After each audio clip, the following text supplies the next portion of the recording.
வாடகை பணத்தை வச்சு இன்வெஸ்ட்மெண்ட்க்கு லேண்ட் வாங்கலாம் சொன்ன உங்களால நம்ப முடியுமா? லேண்ட்னா வெறும் லேண்ட் மட்டும் இல்ல. இப்போ இன்வெஸ்ட்மெண்ட் பண்ணா இன்னும் 5 வருஷத்துல லட்சம் கோடின்னு ரிட்டர்ன்ஸ் தர நம்ம Mahindra world city IT hub நியர்ல இன்வெஸ்ட் பண்ண ஆப்பர்ச்சுனிட்டி கிடைச்சா எப்படி இருக்கும்?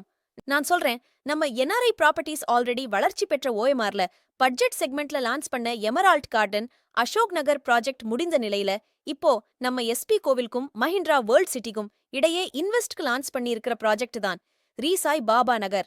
நீக்க இன்வெஸ்ட்மெண்ட் பண்ண போற லொகேஷனுக்கு அருகில் IT sector companies, GST road, railway station, Tambaram to Oragadam connect பண்ற பிரிட்ஜ், ஈசிஆருக்கு கனெக்ட் பண்ற வழி, கோவில் எல்லா வசதியும் சேர்த்து முக்கியமா இப்போ இன்வெஸ்ட் பண்ண வெறும் 5 வருஷத்துல ட்ரிபிள் மடங்கு ப்ராஃபிட் தரக்கூடிய லேவுட்ல வெறும் 12 லட்சம் இன்வெஸ்ட்மெண்ட் பண்ண நீங்க ரெடியா?